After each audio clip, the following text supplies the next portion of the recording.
Bonsoir à toutes, bonsoir à tous. Je suis ravie de vous retrouver sur 8 Mont-Blanc pour une nouvelle semaine d'information. Tout de suite, les titres qui font l'actualité de ce lundi 27 avril 2026. Il fait partie des bâtiments les plus anciens de la ville. À Annemasse, l'église Saint-André est en cours de restauration. Un sujet entre travaux et histoire à suivre. Dans un petit village au pied du plateau d'Aiglières, un artisan fait vivre un héritage en voie de disparition. Pascal Piazzolla est l'un des derniers maîtres pipiers. Reportage en fin de journal. Mais avant de développer ces titres, on commence ce journal avec la victoire du FC Annecy qui termine très bien la saison. Après un succès 5-1 à Nancy il y a 10 jours, les joueurs de Laurent Guyot ont remis ça ce vendredi avec une nouvelle victoire sans appel contre Pau sur le même score. Retour sur cette belle soirée en images avec Sébastien Germain. Ce vendredi soir, resté 8 minutes plus tard, il n'est pas plus inspiré face à Moïse Saïdion qui double la mise en véritable renard des surfaces. C'est dans le principe du club, il faut aller presser quand il faut. À la vidéo, avant le match, le gardien, des fois, il prend un peu de temps. Donc je me suis dit, pourquoi pas déclencher un sprint et aller le titiller un peu. Ça a marché aujourd'hui, donc je suis content. Après son entrée en jeu, la réduction du score de Pau signé Tom Pouilly en fin de match viendra à peine altérer l'éclatant succès du FCA. Score final 5-1. On est très heureux, on a la chance en ce moment d'être très efficace. Ce qui nous avait un peu manqué quand on avait joué notamment les 3 premiers ou Montpellier où on avait les premières occasions mais on n'avait pas marqué. Donc à partir de là, quand vous avez la chance d'avoir cette efficacité, c'est sûr que ça met l'équipe sur les bons rails. Voilà, on est dans une bonne période, on est heureux, ça nous permet d'avancer, 49 points, on n'est plus qu'à 2 points du record qu'on a à 51 points. Avec cette deuxième victoire de suite sur le score de 5-1, les Reds sont toujours plus que jamais en course pour ces fameux barrages. On reste concentré sur ce qu'on sait faire déjà, tant qu'on arrive à faire les choses dans les bonnes conditions, dans ce qu'on sait faire le mieux, je pense que ça va le faire. Il faut continuer à se concentrer que sur nous, comme on le fait depuis un moment. On n'est pas dans la meilleure position pour aller chercher ces playoffs, mais on est là. Et si jamais on a cette opportunité en fin de saison, on la saisira. Après, il faut faire 2 matchs de victoire encore. Prochaine rencontre pour le FCA ce vendredi 1er mai à Boulogne-sur-Mer pour le dernier match à l'extérieur de la saison. À Annemasse, l'église Saint-André entame une nouvelle étape de son histoire. Un chantier de réhabilitation a débuté il y a quelques semaines afin de préserver ce bâtiment emblématique de la ville. Un site marqué par des siècles d'occupation et de transformation. Reportage. Au cœur d'Annemasse, les échafaudages entourent désormais l'église Saint-André. Un chantier qui doit s'étendre sur 8 mois pour restaurer en profondeur les façades de l'édifice. C'est un des bâtiments les plus anciens. On sait qu'on est sur un territoire où il y a eu une très forte évolution démographique et que finalement le passé a été un petit peu effacé. Et on est heureux d'avoir des bâtiments emblématiques comme ça qui témoignent de l'histoire très longue de la ville d'Annemasse, puisque sur ce site, auparavant, il y avait une autre église médiévale qui a disparu au profit de cette église au 19e siècle. Et on est heureux de pouvoir mettre en valeur ce patrimoine, de le préserver et puis de le faire rayonner. On est sur 460 000 € approximativement. On a demandé le soutien du département pour ce faire, qui nous accompagne aussi dans cette démarche. L'histoire de ce site remonte bien au-delà de l'église actuelle. Les fouilles archéologiques ont révélé une occupation ancienne dès l'époque gallo-romaine, avec notamment la présence d'un temple et de vestiges liés à cette période. Bien plus tard, une première église y est établie au VIe siècle. Elle marque les débuts d'un lieu de culte durable à cet emplacement, en lien étroit avec l'histoire religieuse de la région.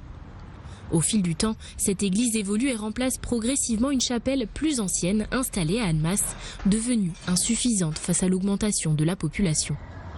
Plusieurs édifices se succèdent ensuite sur ce même emplacement, entre reconstruction, destruction et adaptation aux besoins de la ville. L'église actuelle, édifiée au XIXe siècle, s'inscrit ainsi dans une longue continuité historique. Aujourd'hui, c'est l'état des matériaux qui impose une intervention. Certains enduits posés lors des précédentes rénovations ont accéléré la dégradation des pierres en bloquant l'humidité à l'intérieur des murs. Les travaux ont commencé, on va dire fin mars, début avril. Depuis le 20 avril, il y a eu le piquage des enduits de la façade qui a commencé. Et puis ensuite, il y aura la réfection, le travail sur les pierres aussi. Le chantier prévoit un retour à des techniques plus adaptées avec des matériaux traditionnels et un travail spécifique sur la pierre. L'objectif, assurer la durabilité du bâtiment et préserver son identité architecturale.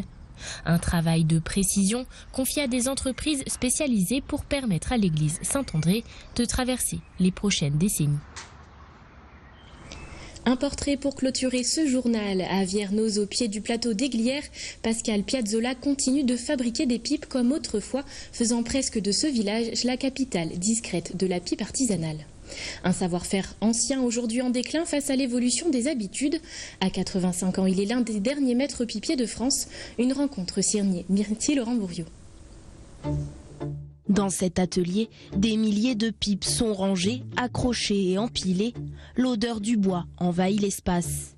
À 85 ans, Pascal Piazzolla fabrique encore des pipes à la main, comme il l'a toujours fait depuis plus de 60 ans. Il est le plus bel atelier d'Europe et peut-être du monde. Je ne me vante pas, hein. On me le dit.